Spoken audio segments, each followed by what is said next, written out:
Coming up on this episode of the Hitstreak. Teach your kids to love the game and put them in the right situations, and I think the game will give back.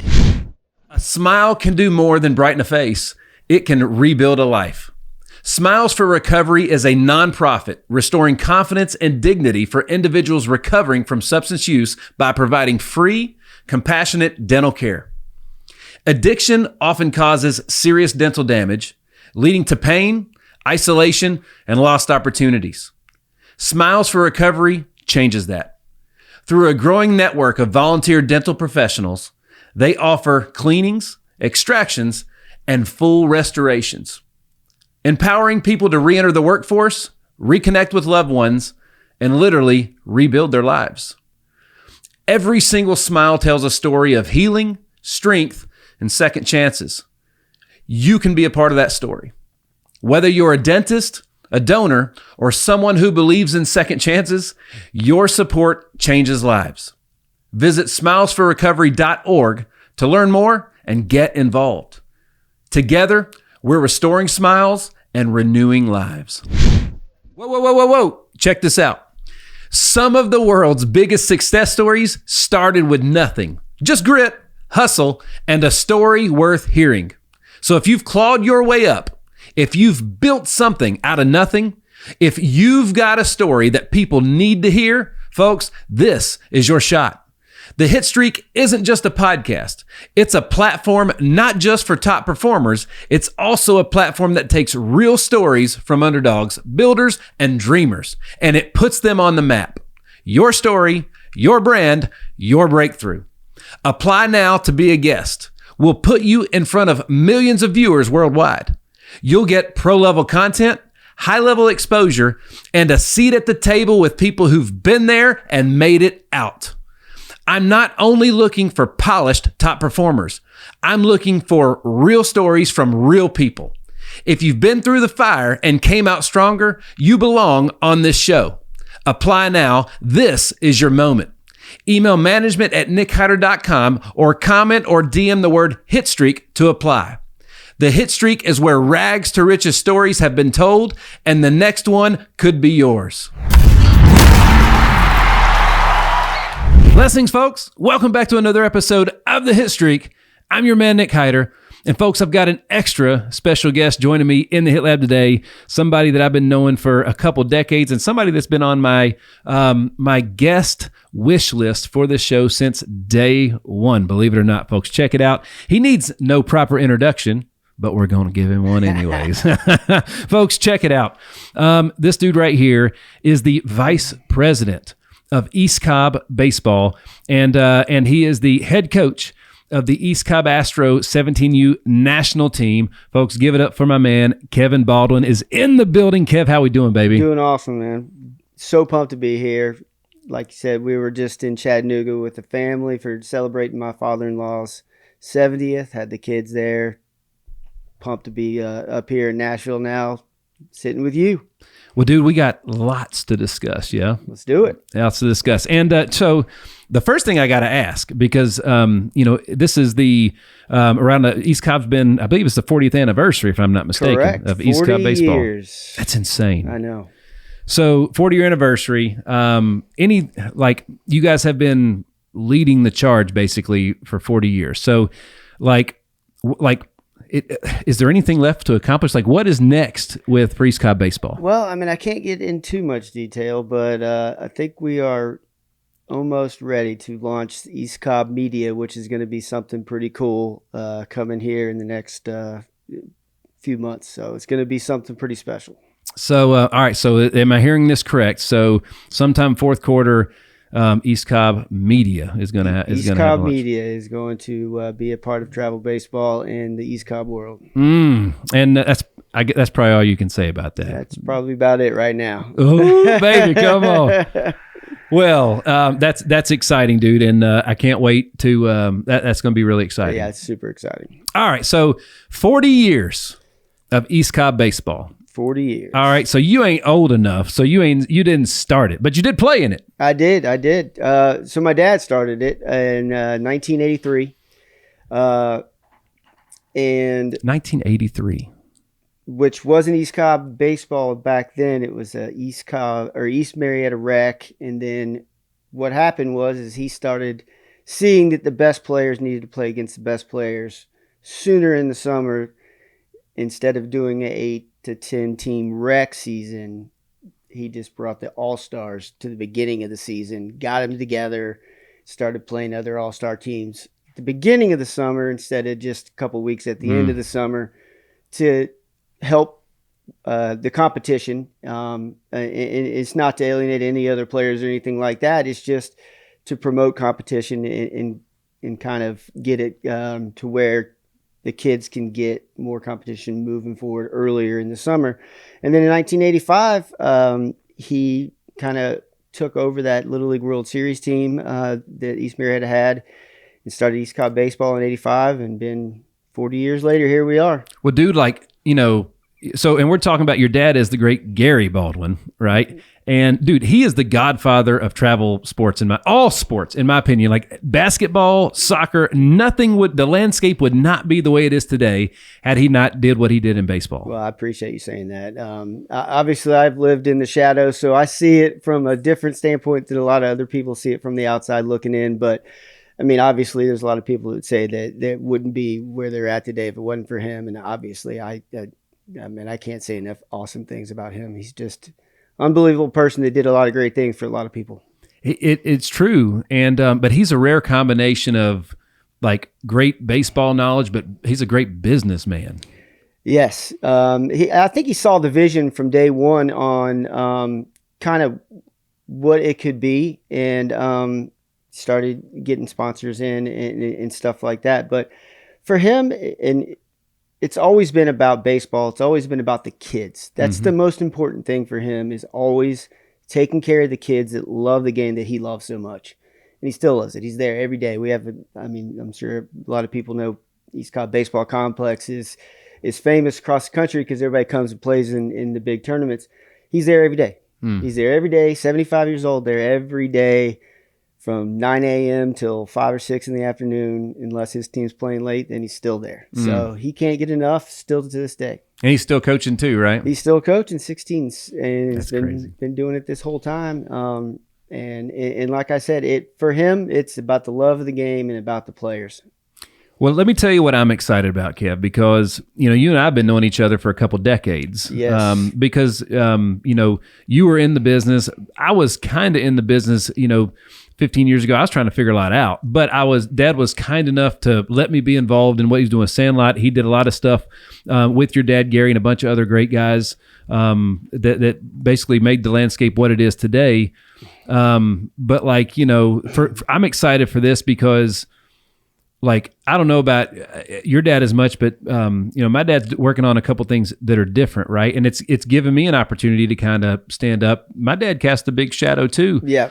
And now I feel like, I have a place, I have a purpose in what it is that we're doing. So I've been excited for this day for a really long time. You know what I mean? Because what I watched Dad and your dad do for many years, I thought, man, one day me and Kev might get to do something like that. Oh man, that's awesome. Yeah. So your dad, I can't say enough nice things about him. We've been on a lot of trips where the CABA people used to go and go to dinners and just baseball talk and just a lot of fond memories of those past 20 years, probably knowing him and now we're here, and it's just an awesome experience. Well, when East Cobb, so the complex, when was the complex built that everybody knows of today? 99, 2000. It started being, we broke ground 99. I think the first pitch was thrown in 2000, mid 2000. It's evolved. We've gone from having to mow grass and drag fields between every game, and 750 games per field. And we're mowing grass, and I can't tell you how many times I slung turfus out there at 2:00 in the morning to get a game in, and now it's turf, and there's so many more teams coming and going, million people walking through the door every day or every year, and it's evolved, but it's been a really fun journey to see where everything has gone. Mm-hmm. And I'm sure you can attest seeing through your dad's eyes as well Mm-hmm. with Sandlot and the fields that beautiful fields that he's. Oh yeah, he gave you the very first gold record ever. I still have it hanging in my office in my house. Yeah, that was the coolest trophy I ever won. Mm-hmm. That's right. That's right. So before the complex, because I remember when I was playing travel ball, it was like Dad was coaching against your dad, right? So You're a couple years older than me, right? So we didn't play against each other, but I did play against your dad. So you got stories of some on-field nonsense, I'm sure. Oh yeah. Well, I think the big league guys are great at arguing with umpires, but I think they all learned from Guerry. There's no doubt. He set the bar on that one. Yes, he did. Yes, he did. And one of my favorite things is when he would come and play in Nashville at our complex, Dad would always keep a cold beverage up for him in the press box. He knew he was coming. For about the fourth inning. Well, he was a Yankees fan growing up, and so I think thought he was Billy Martin for a long time, Okay. I didn't know that. Yeah, huge Yankee fan. So his parents grew up in New York, so he's always been a Yankees fan. Well, we have that in common. I didn't know that about him. Really? Yeah, man. I'm a huge Yankees fan as well. Okay. Past years, not as much recently, but I agree. Yeah, I got all kinds of Yankees memorabilia hanging up in the office and stuff. So, dude, yeah. That's cool. That is cool. Well, tell me a little bit about while we're on your dad. The business. In business, you have to be tough. Yep. All right. In sports, you have to be tough. But with family, that's not the case. And it's rare because you guys have, when your three kids are at the complex, and I know from talking to your wife earlier, when the parents get to see that other side of him hanging out with the grandkids and so on and so forth, and not a lot of people get access to that. Absolutely. They all see the no nonsense, win at all cost, try to get their son a better baseball player, whether they like how he does it or not. So now he's Bamper is what they call him. And funny story on that. So he always called his granddad Bamper. And when my daughter was born, we never told her that. And she couldn't say Grandpa. He wanted to be Grandpa. She couldn't say geez. So she said Bamper just out of the blue one day. And it was like one of those moments where it's like, okay, this is pretty cool. That's it. But yeah, him with the grandkids at the complex is eye-opening for a lot of people because it's, picking up my 6-year-old and carrying him around or taking my other kids on golf cart rides around. And I mean, he would rather do that than anything, I think. So, is he good at everything? Because he's really good golfer. I love golfing with him. He can't sing, I can tell you that much. So your dad's got him beat on that one. There you go. Well, and I loved golfing with him because man, he's a good trash talker. Oh, I think that's the only reason why he wins is because he gets everybody off their game. That's it. Dude. Well, when I think of the word, mindset, I think it's overused a lot, but your dad had a great mindset. It's manifestation, all those things. He expects certain things, and that's usually what happens. And that you have a lot of those exact same traits. Oh yeah. We always grew up where it was, there's no losing. You don't go into something unless you know you're going to win or you're going to do everything you can to win. And that's kind of the mindset that he instilled with me. I mean, as a player and now me going in trying to follow in his footsteps as a coach. That's what he instills, and that's what I'm instilling in my kids, which is kind of lost a little bit these days in the fact that, a lot of kids or a lot of parents are kind of neglected to be hard on their kids. But, if you do it in the right way and you teach a life story while you're doing it, I think it's a good way to kind of instill, life lessons. So facts, man. Hi, folks. I'm your man, Nick Hyder, and I just want to say a quick thank you for all of you, the millions of you tuning into the Hitstreak. If you have not already, subscribe to the Hitstreak on all digital platforms. Share your favorite episodes with your friends, your team, literally whoever needs a lift. We've built a worldwide audience of millions, and we're just getting started. Every episode, we're breaking down the playbook of top performers so that you can get to that next level too.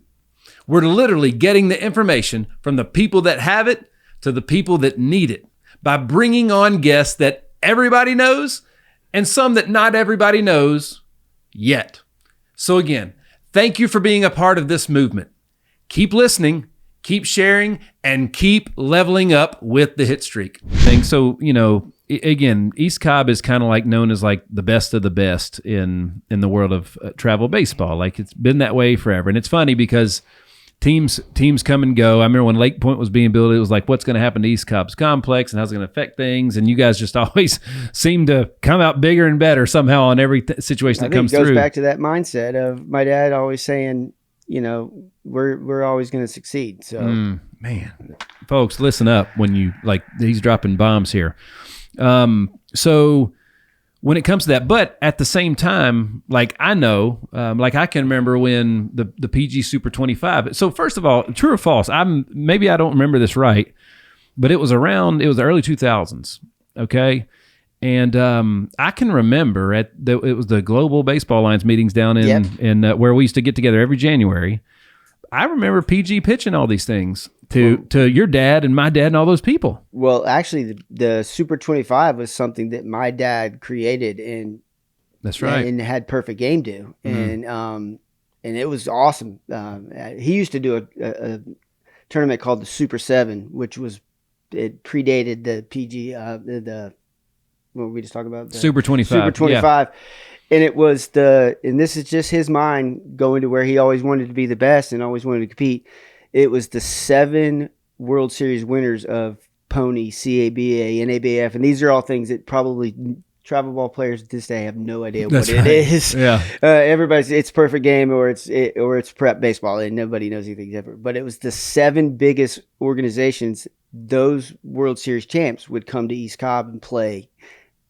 We just so happened to be one of them pretty much every year. So it was, again, his mindset of always wanting to compete, always wanted to see who's the best. And that's where kind of some of this stuff came from. He had those ideas. And Perfect Game took a lot of those ideas and got to where they are. And obviously Perfect Game's unbelievable. They do a hell of a job in their top of their game as well. So I'm not trying to say any of that. I'm just trying to reflect on kind of where my dad's mind was going from the beginning to kind of where travel baseball has evolved now. And it's so, what we're saying here is proximity is extremely important. And your dad was always trying to make sure that the best got to play the best. And he's trying to make sure people are in the right place for their next level of development. Right.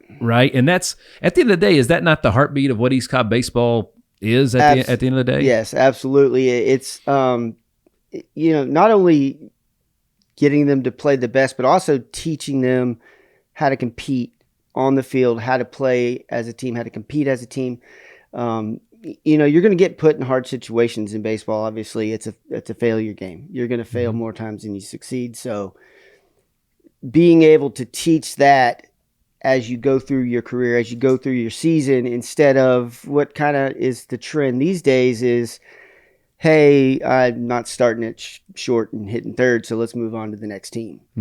And my dad never saw that as anything that is how you get to that next level. And I've talked to a lot of college coaches and minor league coaches, and they're just like, hey, there's a lot of these kids that have that mindset to where it's like, okay, if I can't play short and hit third, then I'm going to move on. And then they get to college as a freshman or get to the minor leagues, they don't know how to play a game. Because they never had to compete. That's right. They weren't starting shortstop, so I don't have to compete to beat somebody else. I'll just go to the next team. So he always wanted to instill those life lessons of, hey, you got to work to get to where you want to be. It doesn't need to be handed to you. You got to work and work, and that's kind of where he always was, and that's kind of what I've tried to become, which is hopefully going to be instilled in my kids as well. Absolutely. Well, every generation has to get better than the one prior, right? Yeah. Well said. That's the thing. So,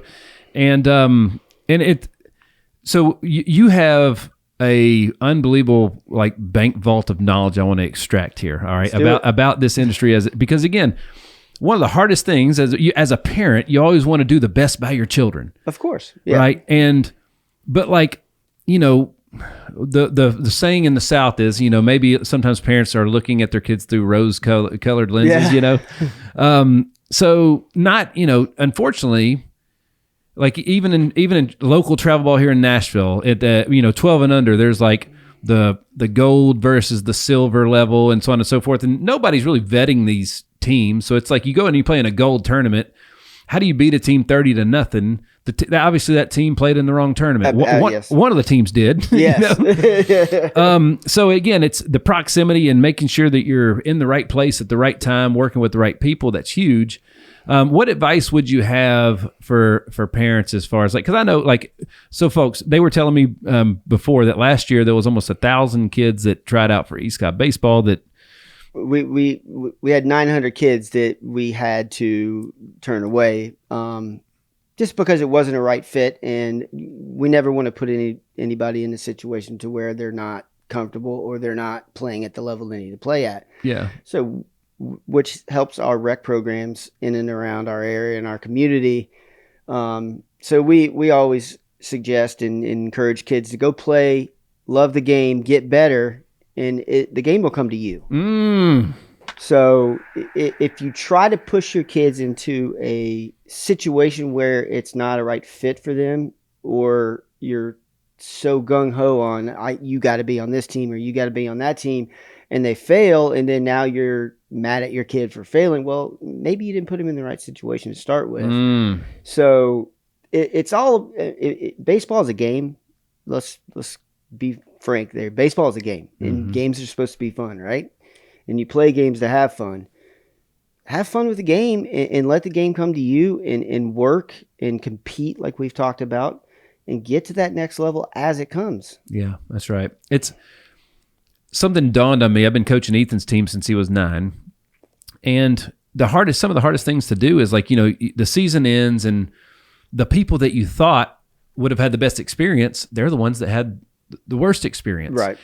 And every year I'm always like, how do I make sure that doesn't happen? So here's the thing, man, the reason that we do this, everybody comes into these for different reasons. So I ask all of our players this year, I'm like, are you here to win ball games? Are you here to hang out with your friends for the summer? Are you here to develop? I think those are 3 really important things for everybody to be aware of. Absolutely.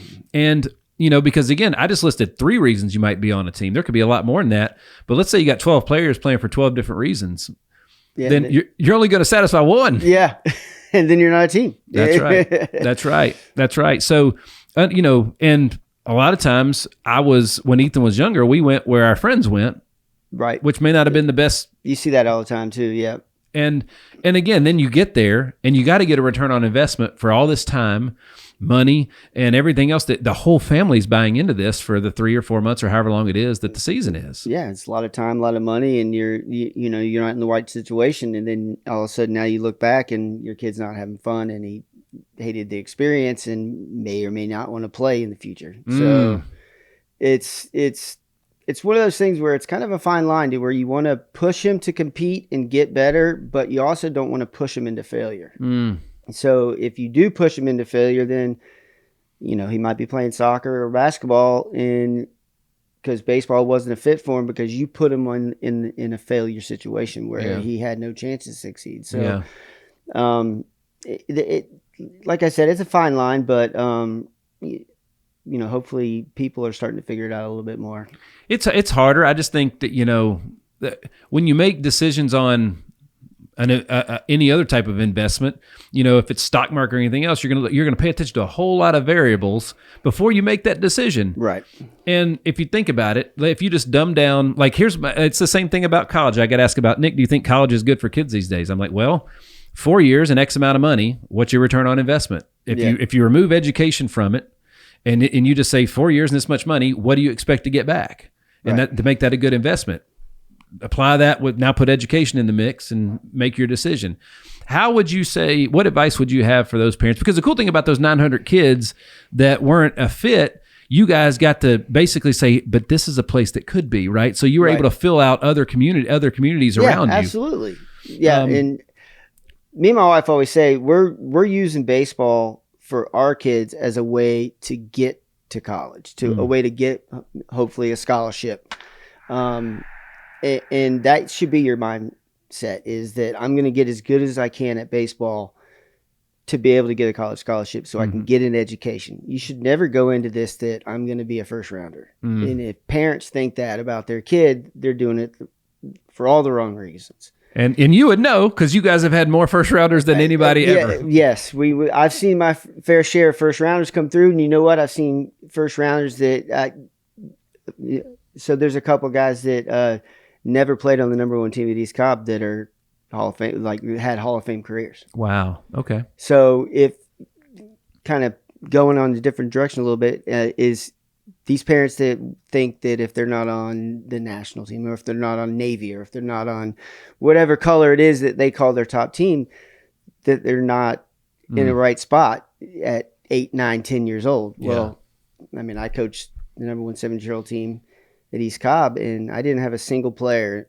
this year that played on the top 8, 9, 10-year-old team at East Cobb, and they all came through the program, and most of them did. So like we touched on earlier, you got to let your kid progress at his rate. And you can't push him at a young level into something that's not right for him at that moment. So this is cool because, one of the other cool things about East Cobb is it's always been a family affair, right? Your mom is brilliant. And honestly, like I learn from people like that all the time. Your wife is a marketing freaking expert. Thank you. And knows her stuff. And at the same time, you guys have 3 children of your own. You got Ava Grace, who's 12, Bennett 6, and Camden, who's 9. So like your parents too, on top of like, so you're speaking to yourself even at this time. And now we're travel ball parents. So we're seeing it from both sides right now. So yeah, it's, the experience is on both ends right now. So for me as a dad, all right, for Ethan, who's 15, actually he just turned 16 as we're sitting here today, playing his 15U season. Yet? He's about to.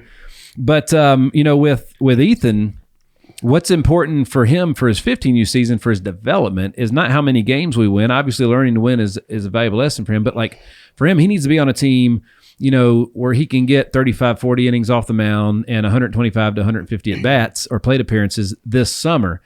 And him going and playing, let's say, maybe for a higher level team that may win more games, but he don't get those at bats in that development. Yeah. You have, as a parent, I got to weigh what's best. And at the same time, he's still got to earn his spot on that team to get those at bats and plate appearances. So my job is to make sure that we're putting him in the best place where he can earn that spot. Exactly. That goes back to doing your homework, like you said, on investment to make sure he is in the right spot. Yeah. And don't get me wrong. At no point am I saying get on a team and compete if you're not playing. I mean, that's the parent's job to make sure he's on the right team to start with, because reps are very important. But also learning how to play the game and compete is just as important. And if you're doing things the right way, the coach is going to put you in. He's going to play, and you're going to get your reps. So in this town, our last name carries a decent amount of weight in the world of baseball. So like, when Ethan was coming up, I've always been the coach, but even for his high school team, people know who his parents are. I can't imagine so you guys are sitting on the sidelines, right? Is the coach ever like looking over like, man, I wonder what Kevin would do right now? Is he looking at me? I tend to stay in the outfield. You kind of stay out of it. But it was funny, especially when we were, our kids were younger, 4, 5, 6 in rec ball. It was always, I was very aware of, people knowing, who we were. And I never wanted to flaunt a bunch of East Cobb gear over to the rec park and put other coaches feeling uncomfortable. So I didn't coach my sons like T-ball team or Little League or rec ball teams growing up. I always coached them on the side because I had my teams that I was coaching and running East Cobb. But I always, took the time to make sure that me and my boys had our time to where I'm teaching them the game, teaching them the right ways to do things, but also letting them go be teammates and let those rec ball coaches. There's a lot of good rec ball coaches out there that do it the right way too. So never want to step on anybody's toes. That's not who we are. That's not what we're about. So and then my daughter plays soccer, so I'm a huge soccer fan, but I don't know how to coach it. So I just stay away. I tell you what, I love going to her games just as much as I do baseball games. Yeah. because it's a different experience because you're just to get to be a dad. So I didn't know anything about soccer, and I went to, we got a Major League Soccer team here. Yeah. Beautiful stadium. Dude, I went to a soccer game, and I was immediately converted I had to buy the jersey. Dude, it was the coolest thing. The fans were nuts. Yes, I'm a huge soccer fan. I mean, so my daughter plays at a high level travel, and she is a soccer nut. So we're in, watching World Cup. We're watching the women's national team. I mean, it's big in our house now. Dude, no doubt. And it's again, it's a lot of fun, but that's got to be cool for you because it's something that you're not an expert in and have decades of experience. Like I said, I just get to sit back and be a dad and enjoy it. Oh, dude, that's awesome. Yeah. That's awesome. It was funny. Ethan's 15, Ansley's 4, so she hasn't played her first thing. She's doing dance. And everybody, we were at Ethan's birthday party, and she picked up the bat. She's like, "Dad, throw me some," so she could swing nice. at him. And one of the other moms is like, "You got a softball player there?" I'm like, man, I'm fine if she's not. I'd just dance with her and whatever she wants to do. Like, I could care less if she plays baseball or softball. Right. Yeah, that goes back to you can't push your kids into something they're not comfortable with because you're never gonna promote success if you're forcing them to do something they don't want to do. Well, I think that was one of the big things I wanted to get talk about today is like there's East Cobb is such a household name, but there's not a lot about the heart and soul of the story. Like I hope, we're not talking much about East Cobb Media, but I would assume there's probably going to be some good storytelling taking place on that stuff. I know I'd love to see it. Let me tell you, there is some stories. And I mean, you're talking about 40 years of travel baseball, 25, 30 plus years of me being on the road with my dad and the players and the teams.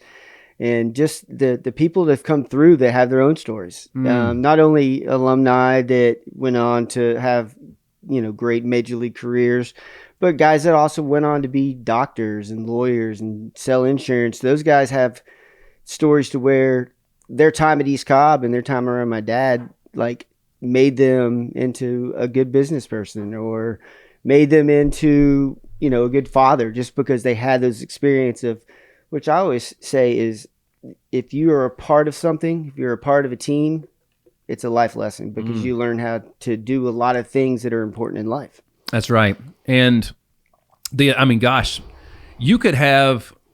could sit here for 2 days and do nothing but talk about alumni that have gone off and done great things, whether it be in the big leagues or in business. Yes. And by the way, something else I meant to mention earlier, congratulations are in order because you just had your 2000th win. 2000th travel ball win, here 2 weeks ago. Dude, that's like, because you've been doing this 25 years. Yeah, close to it, yep. Holy cow, man. 2,000 wins as a travel ball baseball coach. That's incredible. Pales in comparison to the number one. Oh, yeah. My dad. That's right. And if you ever... when you go to Yankee Stadium, they have the museum there. Yep. It's a free exhibit.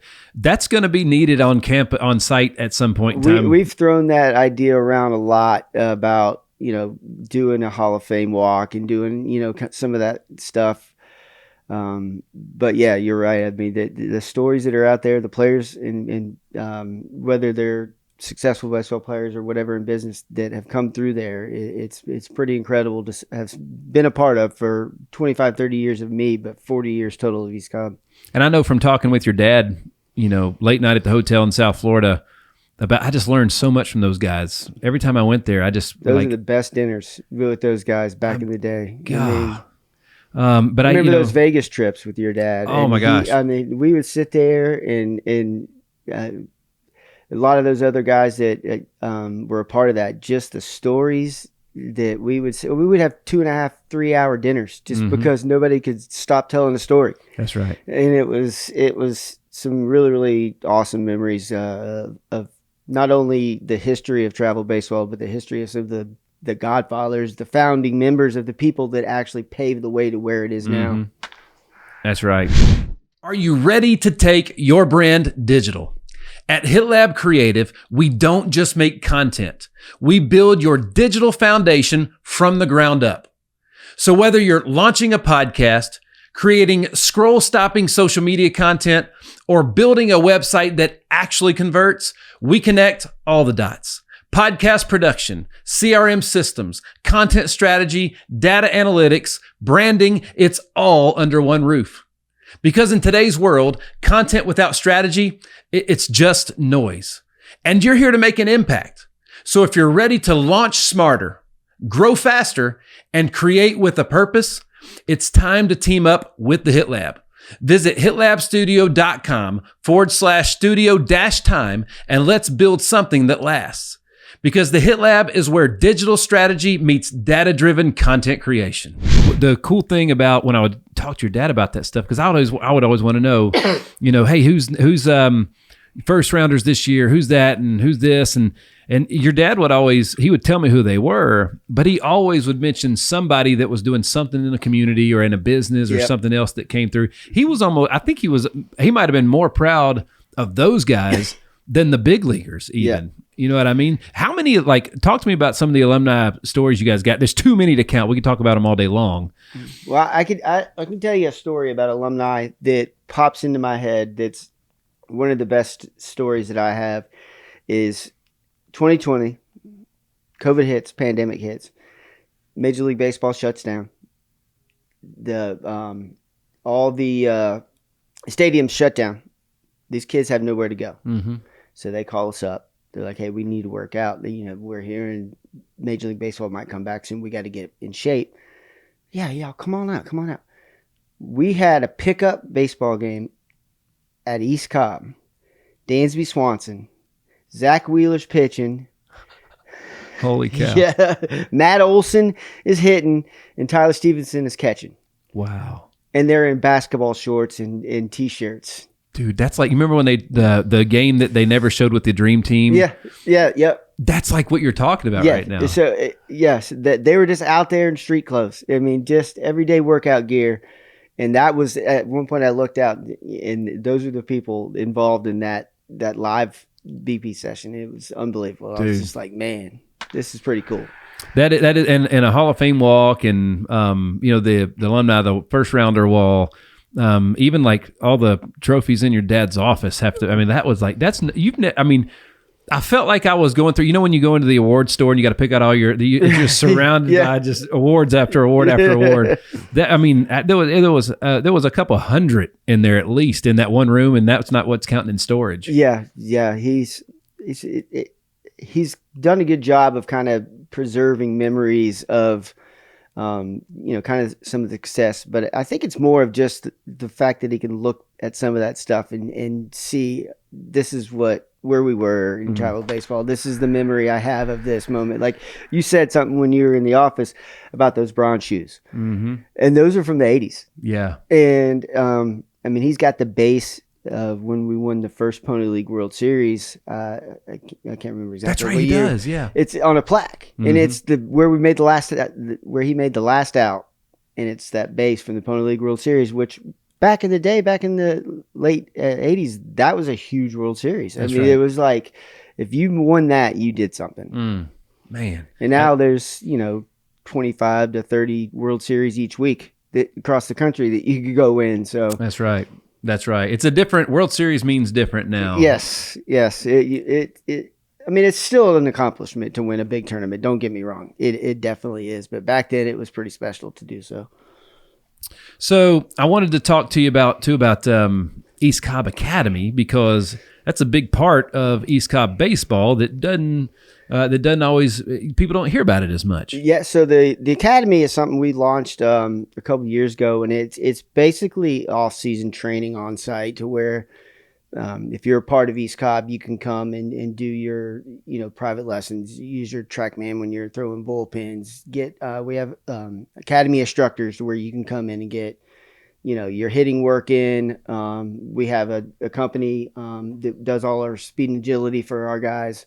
To where it's, if you do have a practice, say at 6:00, you can pop down to the academy and get some speed and agility work in. Mm-hmm. You don't have to have parents driving all over the place to go to, 2 different sites, 5 different sites in a week. Yep. You can get it all done right there on campus. Well, it's I know it, and it's a big deal. So it's only getting bigger. So yeah.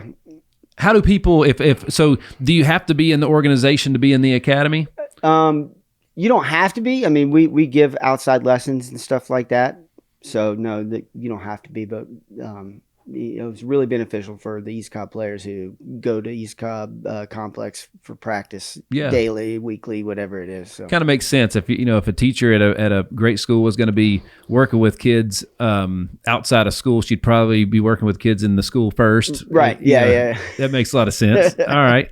Well, that's cool. And it's how long has the academy been around now? It'll be our 3rd year coming up. So we also have in the works of online schooling. So you have some of those like a mini ONG where kids go and it's full-time online classes in there full-time as well. That's killer, man. That's killer.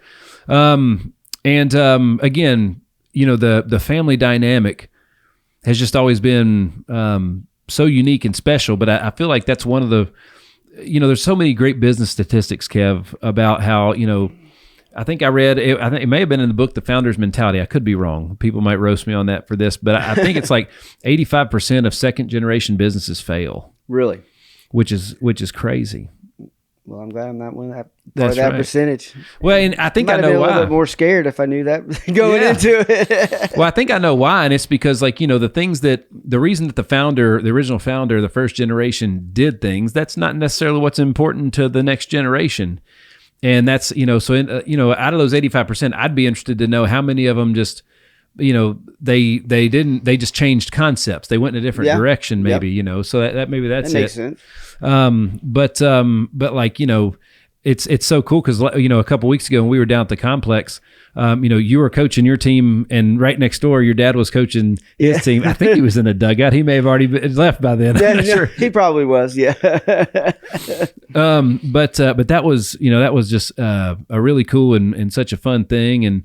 And I can remember, like, you guys were always working on fields 2 through 8, but your dad was always cutting grass on field 1. That's his baby. Yeah, just like your dad's got his fields. Well, now he's got 2, right? That's right. I remember that one field over there, at the Sandlot field. It doesn't matter if we were playing at 8 a.m. or 8 p.m. He was mowing the grass before our game. That's right. That's right. That real push mower. He's out there striping up the infield. That's right. I mean, those are just memories that you'll never forget. Just growing up around travel baseball. Well, you guys are always the best risk takers, right? So folks, check it out. We're hanging out with Vice President of East Cobb Baseball, Kevin Baldwin. Check him out online, eastcobbbaseball.com, on Instagram at eastcobbbaseball_official. But you guys have always been doing things first. Risk takers is what I like. Calculated risk takers, whether it be the first Jumbotron, the first digital scoreboard, whether it be, the first, going into multiple markets. That's another thing you guys are doing right now, which is crazy, is you guys have a pretty strong affiliate network that's getting big quick. Yeah. So we decided, probably a couple of years ago, that we were going to expand the brand name, and we wanted to do it the right way. We didn't want to just put the name out there and let anybody use it. So we wanted to make sure we took our time, got the right people involved, the right baseball minds involved, the right people that are doing it for the kids. Right. Promoting the game, promoting the love of the game, helping kids reach their dreams, and not just because they want to make money or, put it out there like that's all we care about is making money. Yeah. Like that's not why East Cobb Baseball was started. It's not why my dad started. That's not what we're about. So yes, we're launched the Astro Southeast last year, going into the Midwest, South Florida, and hopefully, moving across with the right people in place. Dude, I want to stay right there for a second. You said something really, really valuable because there's a lot of reasons that people do things in travel sports. All right. But money is such a powerful tool. All right. Because all it does is amplify your intentions. If you're a good person, you give that good person money, they do great things. Yeah, I agree. Right? But if you give a bad person money, they do horrible things. Right. So, but you can't even help somebody on the airplane when it's going down if you're passed out on the floor. You have to be healthy enough to help somebody. You have to put oxygen mask on. And that's the thing, is like East Cobb can't do the service that it provides if it can't support itself, right? So like, when people make it about that, look at all the things that you guys do that's under the radar, whether it be sending 900 kids to surrounding leagues and organizations to get them in the right spot. It's you could have launched nationwide East Cobb teams 15 years ago if you'd wanted to, but it wouldn't have been with the right people and it wouldn't have been with the right purpose. And it wouldn't have been for the right reasons, meaning that, about the kids and about getting the right people involved who also have that same vision that we do. Is let's get the people that care about the kids. Let's get the people that care about the game, that want to help kids get to that next level. And this is a year-round thing for you guys because you guys have them in the fall, the summer. There's tryouts. There's development with the kids. I think the craziest thing is Atlanta is the mecca of amateur baseball in the United States. There's nothing like it. And even on it, how much pressure is it for you? Because every year you have big league dads sitting in the stands watching their kids play on your team. Yeah. It was pretty relevant this year with having a couple pretty famous big leaguers in the stands, but I've had a lot in the past as well. Has anybody ever overstepped? No. They get it. So they knew what it takes to get to that next level. And trust me, there've been a lot of interviews that I have to go through to get those kids on the team and to get them a part of the program. So they do their homework just like anybody else would. So but it's fun because those kids are usually the most competitive kids and know that what it takes, the work ethic and all that comes with it. Those are the kids that are fun to coach. I think that's, for me, what makes you and your dad so unique, and really anybody that is in the organization working, because you guys have the best in the game ever, and they trust you with their kids. Scary, huh? Isn't that special? Bro. Well, I think a lot has to do with trial and error as well. So, just knowing, not each kid's the same, not each player's the same in any walk of life. So you got to know how to change up coaching styles. You got to know how to handle different types of personalities. And I think parents have kind of seen that over the years, that it's going to be a situation to where they're going to always put my kid in a situation to succeed first and not push them in, like we've talked about, into a failure first situation. So because those guys don't pick based on the logo on your chest. They're picking the people that are going to be working with the children, the kids, right? Yes. With those young men, I should say, not children. All right, this was a fun question that I learned something new today. All right, which was about that you guys were Yankee fans. My dad grew up a Yankee fan. That's his parents grew up in New York, so yeah. And we're Yankee fans because Nashville, the Sounds were the AA affiliate for the Nashville for the Yankees in the '80s when I was a kid. Right. So we love Yankee stuff. So that begs the question, because there was the East Cobb Astros and the East Cobb Yankees were the top two teams when I played. Yeah. All right. So how did the Astros? I've heard this story before, but this is a big one. How did the Astros become the flagship team of the program when the founder was a Yankee fan? One, he liked the colors. There you go. But two, I think it was some of the players back in the day that he really admired on how they played the game and grew up watching those guys and picked the Astros, and it just kind of stuck. But yeah, it was no real profound story behind it or anything like that. But I think that's pretty much the gist of it. When was the last time your dad had a Yankee hat on? Oh, I have no idea. If he went to a Yankee game today, would he wear a Yankee hat or an East Cobb hat? East Cobb. I've never seen him wear anything but an East Cobb hat. I think everything he owns is East Cobb pullover or East Cobb hat. That's right. That's him. That's right. He has the easiest choice of wardrobe selection on earth. Which that's what my buddy he says, man, I wanted to be a CEO because I didn't want to wear a suit my whole life. I wanted to be able to pick out what I could wear to work every day. And that's your dad. That's your dad to a T, man. There ain't no doubt. As a matter of fact, I don't know if he's always had a different hat. But the pullover and the pants and the shoes were always the same. But I ain't seen him in a couple of years. Yeah, definitely. It's the same wardrobe. Yeah, and we got to pick restaurants, to be able to, for his wardrobe. So when we're on the road, we can't go to the super nice places because he won't go because he can't wear what he wants. That's right.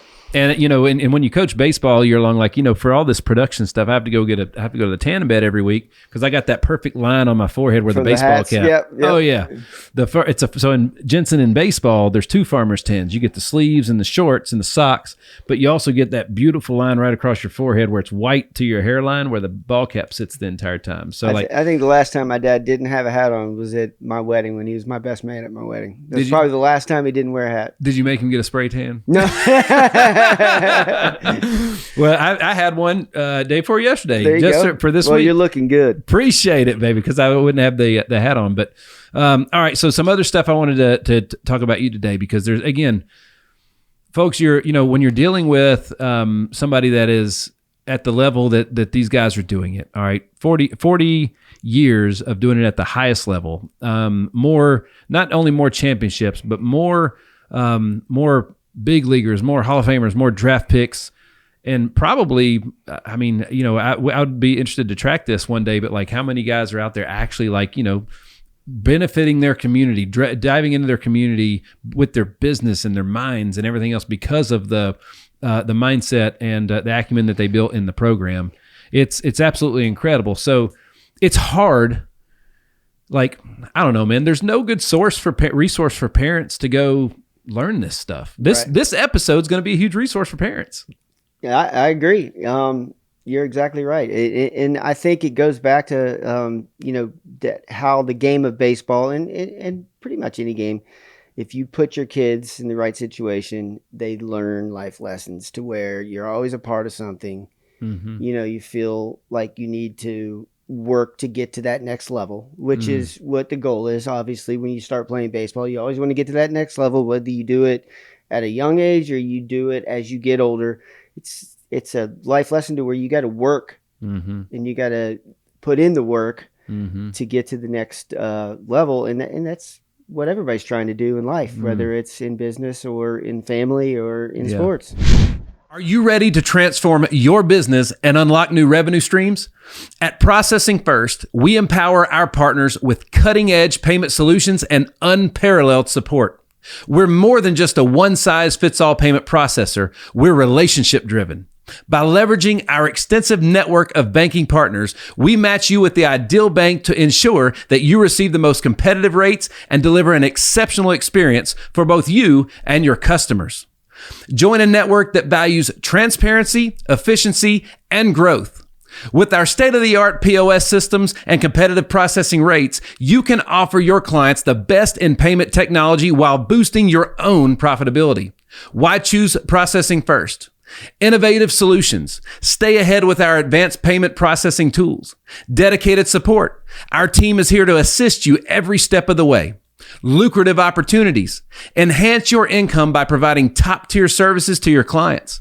Don't settle for less. Partner with Processing First and take your business to the next level. Visit processingfirst.com to learn more and join our growing community of successful partners. All right, so this is hard to do, but remove East Cobb from the picture. All right, so you're in Nashville. Okay. Right? You're in Nashville. You don't know what you don't know.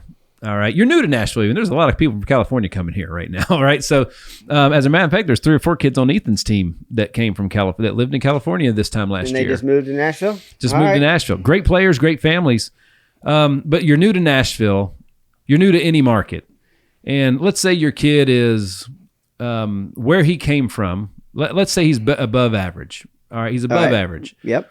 So, you being, what advice would you have for parents as far as like, how do they get plugged in and not waste an entire year, an entire season, an entire budget because they picked the wrong team and they're new to a market? What advice, like if there was like 5 core things that hopefully, and by the way, this is something that I'm going to say also, I hope is in East Cobb Media one day, is like, but how, like, is there a playbook for parents to be able to say where they should be best? Is there something to measure their kids? I'm speaking as me, or I'm speaking as somebody that's outsider looking in? Well, let's say hypothetical situation. Kevin doesn't know what he doesn't know. And what advice would you give to yourself? Okay. First of all, you want to make sure that you're putting your kid in a situation to where he wants to be there. So you're not forcing your kid to do something he doesn't want to do. Second, do your homework on coaches.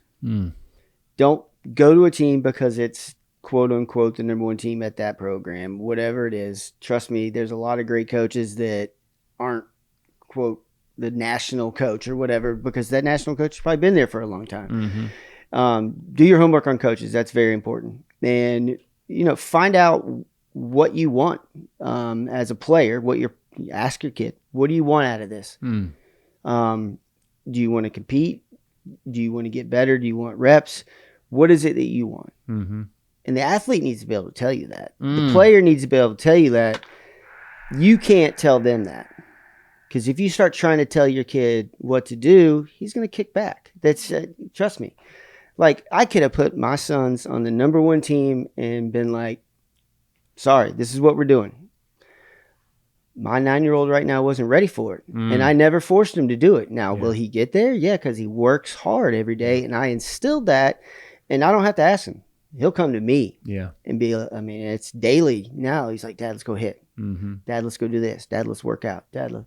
And I never forced that on him when he was 6, 7. Yeah. But now he's doing it coming to me. And my 6-year-old is completely different. I mean, he is not like his brother, but he's got a different level of talent. So he's going to be in that situation from talent. My 9-year-old is going to be in that situation from working hard. So it's two different things, and not every kid's going to be the same. But if every parent tries to treat every player the same, it's never going to work.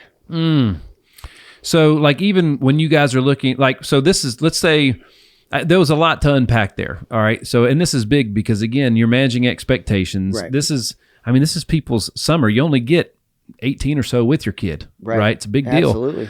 And, and this stuff ain't cheap either. No, not these days. It ain't cheap. There's a lot of travel. There's a lot of time. I mean, I don't even know what a beach summer is. You know what I mean? And I love it.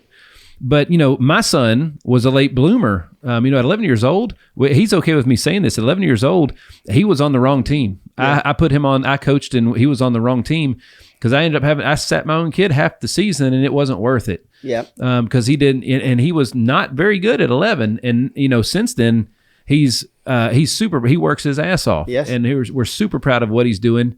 And he is on the right team now. He's challenged, he's getting the reps, and he's playing against kids that challenge him, but make him better. He's learning.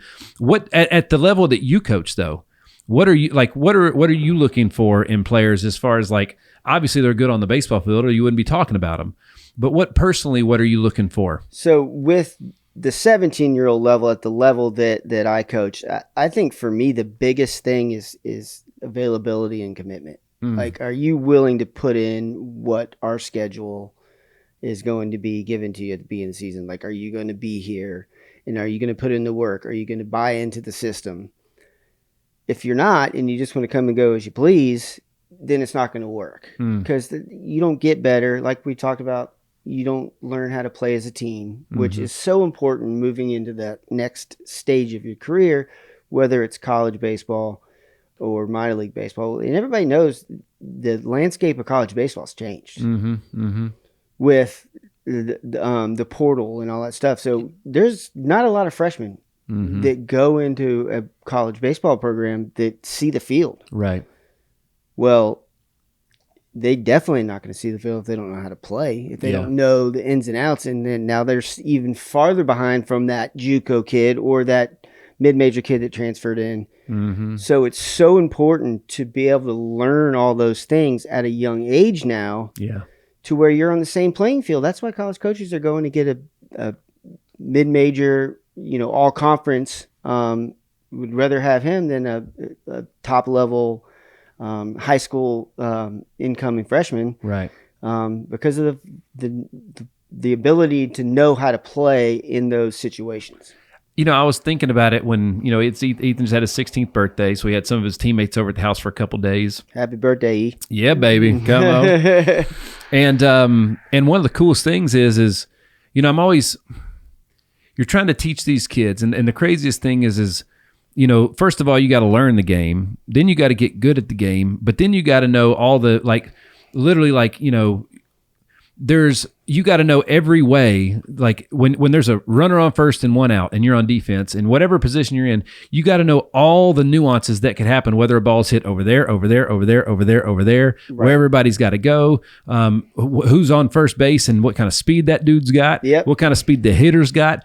If that runner that just hit the ball is more important than the runner that was on base based on the score. Like there's so many things that you have to know and understand. And at the same time, you're also, they're learning how to hit and bunt and throw strikes and throw a curveball. And it's like, there's, I don't know. It seems like to me, baseball, I could be wrong, but baseball is like one of the hardest games to master just because of all the different plays that can happen in situations. I would completely agree. And that goes back to what you said. It goes back to younger ages now, to where if you don't learn all those situations and you're not constantly playing and being a part of a team and having a coach you trust that is going to be able to teach you all that stuff early in your career, you're going to be way behind getting to the higher level, whether you're the best player in the field or not. And unfortunately, we see a lot, the best players, especially at younger ages, don't get coached because coaches are afraid to say the wrong thing. And if you don't coach the kids, then you're just doing them a disservice. You can't be afraid to coach even the best players. Usually the best players need it the most, because they've just relied on talent and not understanding the game. And you said it, baseball is probably the hardest game to play on a team and game standpoint. I mean, there's probably harder things to do individually in sports, but just all the different things that you have to think about before each pitch is something, if you're not learning it early, you're going to get left behind, no matter how talented you are. That's right. That's a crazy big deal. And it's something that, like, it's part of the development process. Yes. And it's probably one of the most, I don't know, it's probably something that not a lot of attention is paid to. And you said something a second ago that I wanted to come back to, but it did slip my mind a little bit. I'm going to see if I can figure it out while we're literally right here on the air while we're doing this. But let's see. So what were we just talking about, Jensen? We're By the way, Jensen's the man. Oh, dude, absolutely. He's been awesome. Absolutely. So, well, it was all the nuances of the game, the challenges of learning the game while you're learning the skills of the game. Yes. And all those things. But it'll come to me in a minute. It always does. But it's there's just so much that I wanted to unpack. When you were doing this. Oh, I know what it was. I'm actually made a note. That's why I do that. Right. So when you talked about the the commitment that it takes to be on a team like yours. So what's a summer schedule like? So walk me through. They try out, they make the team. It's a year-long commitment, right? So for my team, there's not really a tryout. It's more of a recruiting process. Okay. And the fact that we try to seek out the best players for the situations that we have. A lot of those kids have been at East Cobb since they were 10, 11, 12. So we know them. We know they're a great fit. That's easy. Move up from 16-year-old Astros to 17-year-old Astros. So what was the second part of the question? Well, how do you look? What do you look for in the players that you're bringing on? Like, and what's the commitment look like? Yeah. So what we look for first and foremost is the competitive drive, the will to want to get better, the will to be able to be coached, not just come here, let me showcase some skills and leave us. Like, I want to be able to coach kids. Like, I feel like I could bring a lot to their career, so I want to be able to coach them. That's a lot. So we do a year-long team. So whether you come to us in the fall or after your high school season, it's a year-long commitment. And we usually practice for a few weeks right after their high school season's in, and then we go straight into tournaments. Most of them are at East Cobb. We play the biggest tournaments elsewhere, like Prep Baseball at Lake Point has a couple of huge tournaments we play in. Team USA tournament in Cary is huge, where they bring the best players from around and put them all, again, going back to that competition thing that my dad created back in the day, best versus the best. That's what we strive for, is getting those kids that are willing to do that, that are willing to, best versus best. How many games do you guys play so is there a fall season? There is a fall season. So that's usually about a week Okay. tournament schedule. So, well, I mean, we're playing over 100 games a year. That's killer, man. Yeah. That's killer. And when you're doing that, you know, those kids are going to get a couple, 200-300 at bats or more. Yes. When you're doing that. And there's eyeballs on them every game. That's another thing about picking the right kids to represent the program is there's always somebody watching, especially at East Cobb and being on our team because, like you said, there's cameras everywhere. Yeah, man. I mean, God, that complex is so beautiful. Yeah, I mean, that's what I tell people when they, like, if they're new to the team, I'm like, you see that up there? That's filming you live. Like, that's PG live. Like, so everything you do is going to be documented, whether it goes out or not. But don't throw your freaking helmet. Like, that's right. Don't give me bad body language. Yeah. Play the game hard. You know, don't pop up in the infield with second, third, and walk to first. Don't play the game the right way because people are watching. Dude, that's good. Absolutely. Hey, pardon this quick interruption, but it's a good one. You're listening to this ad right now, which means someone else could be listening to your ad in this exact spot. That's right. If you've got a business, a brand, a product, a podcast, or even just a message you want people to hear, you should be advertising right here on the Hitstreak. This is the moment, the placement, the audience, and you're already hearing how powerful it is. So don't just listen to ads, run one. Go to nickhyder.com/contact-me or click the link in the show notes to get started. Let's put your brand in the spotlight right where it belongs. So, and you guys are playing, how many of those games are in the fall versus, like, what's the spring schedule look like for you guys? How many games do you play usually in the spring? And here's the crazy thing about travel baseball. If you get eliminated early from a tournament, you can play 5 or 6 games in a tournament. You can play 3. Yeah. And if you do that, and if you get shorted 3 games because you lost, multiply that times 4. That's 12 less games. Well, we're going to a tournament here in a few days where it's 3 pool play games. If you don't make the playoffs, you're done. And then to win the tournament, it's 5 games in 2 days. So you got some teams playing 3, and then to win it, you got to win 8. So wow. So it can change, but it's a commitment. So, I mean, I would say we're playing anywhere 65 to 75 in the summer or something like that, and then another 35, 40 in the fall. That's killer. All right, and remember I told you a minute ago what it was. I forgot. All right, let me get it out before I forget again. Okay. I think I just forgot. All right, so with what it looks like, what the schedule looks like for you guys teams. Literally, it slipped my mind again. It's not meant to be said. You didn't make a note this time? It's not meant to be said. I should have. Maybe it's on here. Let me see. This is the cool thing about this stuff. We get to have a good old time. Talk to me a little bit about, it'll come to me in a second. I promise it will. You guys have some great partners like you guys. I know you guys do a lot with Adidas and some big brands like that. There's a big NIL movement that I would imagine people would be looking for you to speak to a little bit. Because gosh, man, there's colleges that are still trying to figure this out. Yeah, I mean, I wish I had it figured out.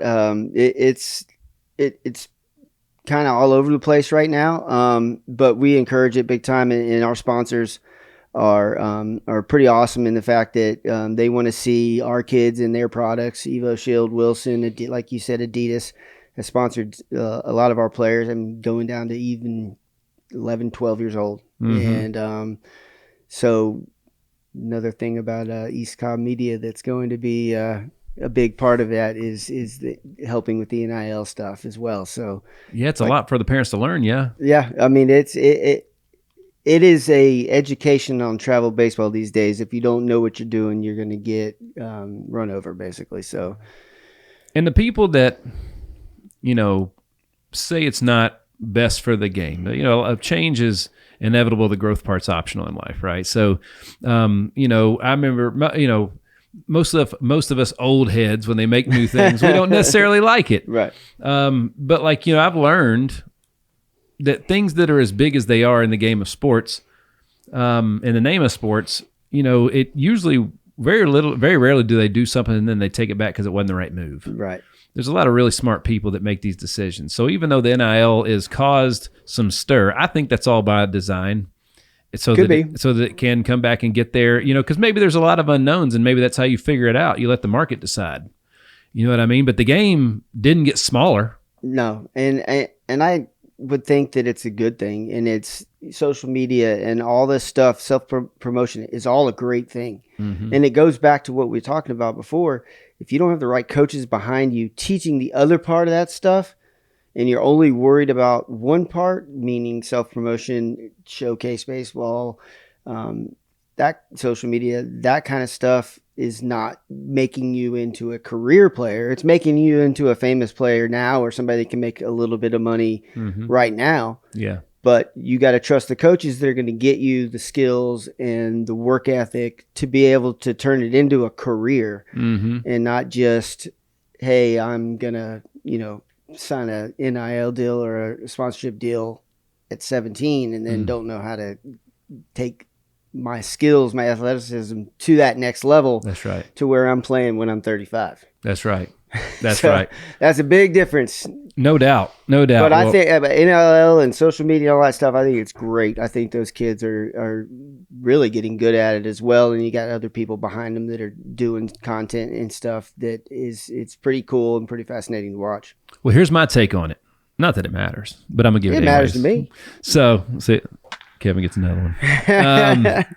All right. So, I obviously believe in social media. I believe in digital media. I believe in all this type stuff. And I've interviewed over the last few years, I've interviewed over 1,500 college graduates for a job. Wow.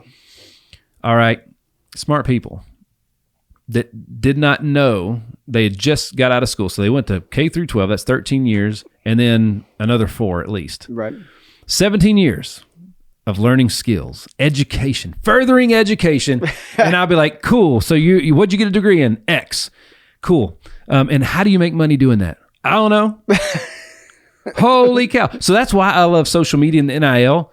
Because at the end of the day, for me to make you better, I have to know what value I bring. Right.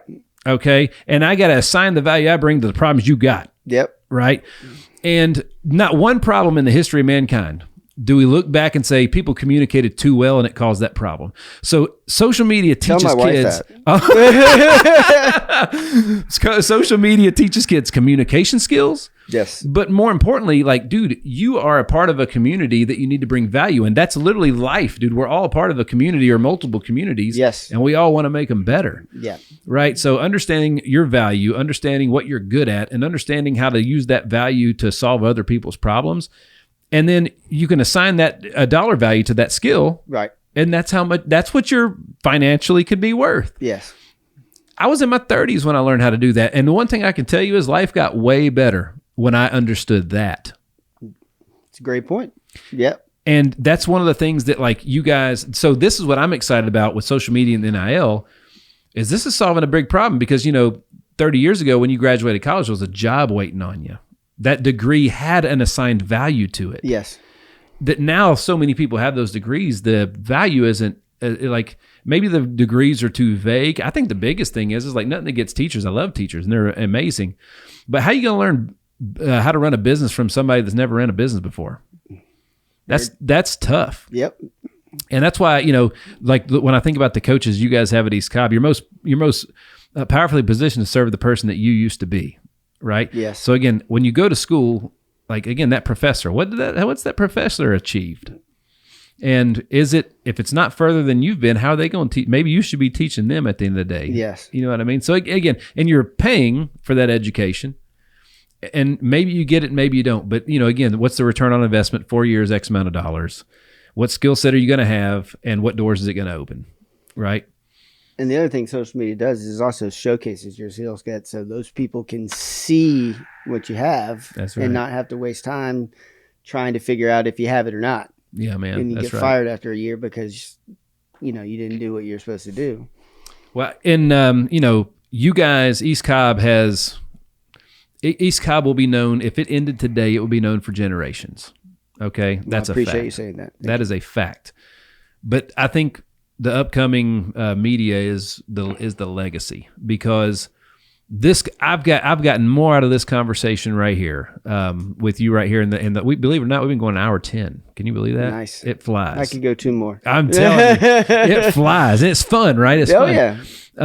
But like this is the knowledge and the stories that you guys have, just because that's the thing about age and experience is experience teaches a way you can't read in a book. And, 40 years, 25 years. Yeah. And I think the main thing that we also want to not only showcasing our players, showcasing the people that have come through it, but with East Cobb Media, we also are going to do the history, the background. That's it. Kind of the whole family aspect of what it has done for generations of people that have come through East Cobb, that stories that people probably don't know. There's a lot of people that come through East Cobb that play for a Texas team or a California team that have no idea that it was a family run, me and my dad, or my dad and his vision to get to where it is now.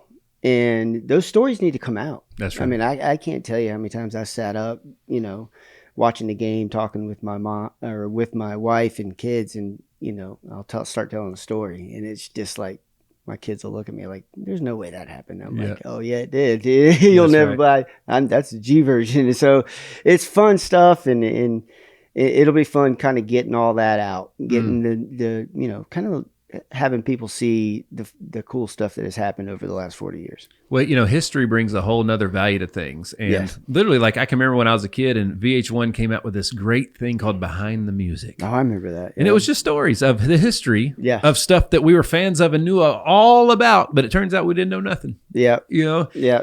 And that's the cool thing that you guys get to do is, with when you guys do that, and if you do it like you do everything else, which is exactly right, it's going to be a beautiful thing, and it's going to give people a whole different perspective of East Cobb baseball. I think that's what we're shooting for, is to kind of pull back the curtains a little bit and let people see kind of, not really blood, sweat, and tears of what it took to get to where we're at, but kind of the fun and the stories and everything that we went through, getting to where we are. The complex wasn't always turf. I mean, That's right. I said before, it took a lot of man hours to get some of those games in, and not a lot of people understand that. And it'll be fun. It'll also be fun interviewing, ex-players and their stories. And so and I can remember when in 2016, 15 or 16 maybe, I can remember being out there during the day when we were looking at those scoreboards, and I can remember you and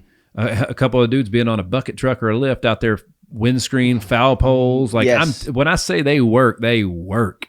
Every single piece of windscreen that's up on those fields, me and my dad and one other guy put up. That's so cool, man. And we were on a scissor lift or a bucket lift, 25 feet in the air, in some of those batter's eye and the monster and left. So it wasn't. We hired a company to come build a complex. The groundwork was set, but then you got dirty. We went to work. My dad didn't believe in having anybody else come do it. That's what I love about y'all. Man. Because we're the same way. We're the same way. Well, all right, Kevin. What else? Is there anything else that we didn't cover? I've got all my notes here.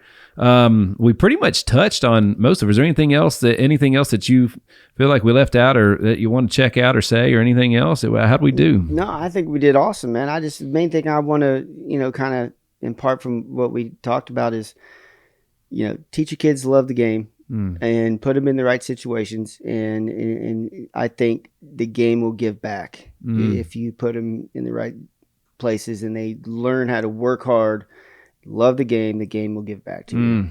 I couldn't have said it better. Jensen, make a note that the game will give back. That's going to be probably in our episode title, right? But I finally remembered what it was. Oh, here we go. I finally remembered what it was. I told you it'd come to me. So one of the biggest, I'm old school. Yep. All right. Literally, we were talking about we've been documenting my journey getting a new smile, new teeth.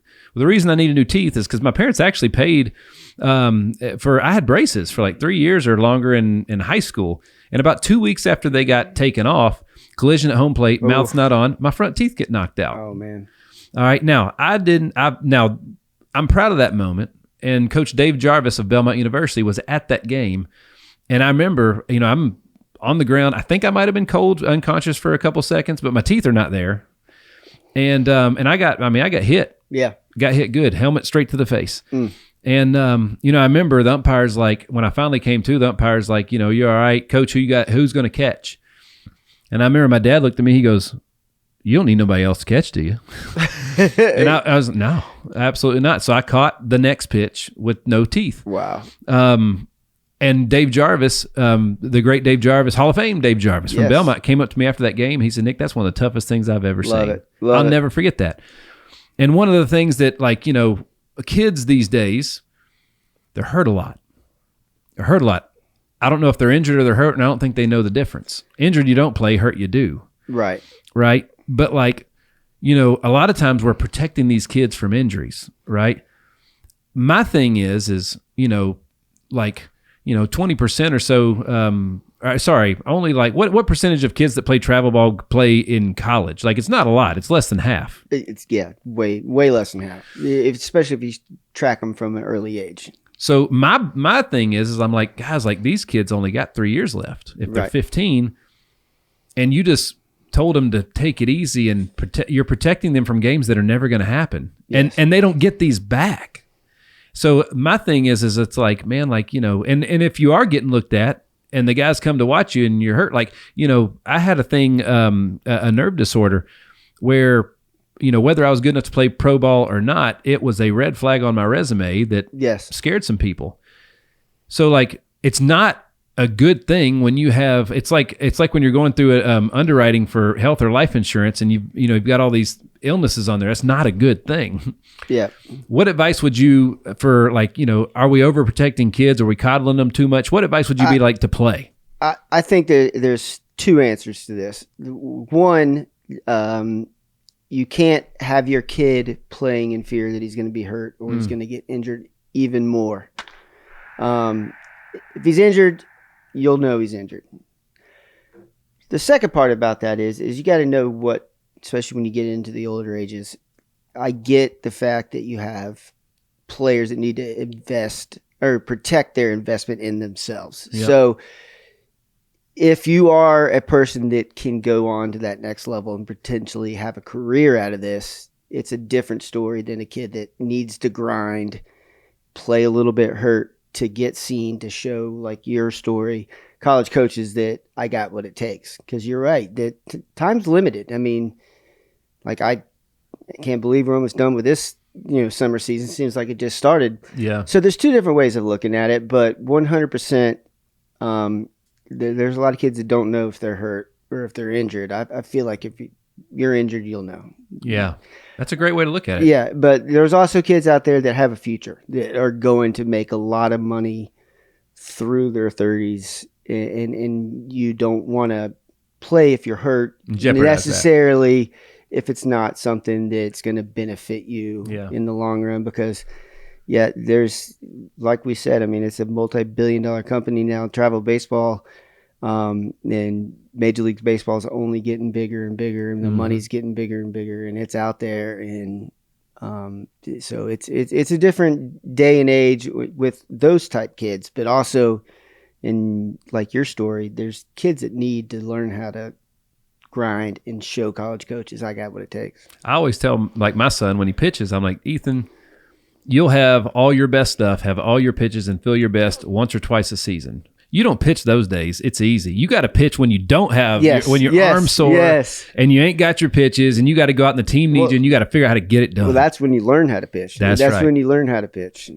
Come on. It's same for hitting. Like, you know, everybody's got that story where they went 4 for 4 with 4 jacks. But it only happened 3 times in their entire career. Yeah. The rest of the times when you had to be a good hitter. Yes. Right.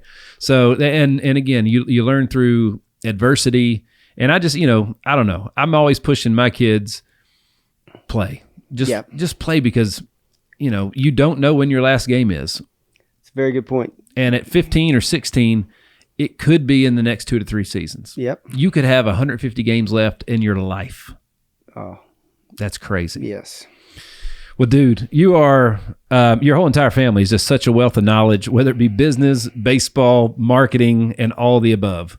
Partnerships, contracts, like, you guys got it all. And appreciate that. It's such a a privilege to call you guys not just colleagues and friends, but we look at you guys like our extended baseball family. Well, I've got nothing but great things to say about the Hiders, and I've grown up knowing you guys, and I feel honored to be able to be a part of what you're doing, and all your success. It's something to look up to, and just very privileged to be on this show with you.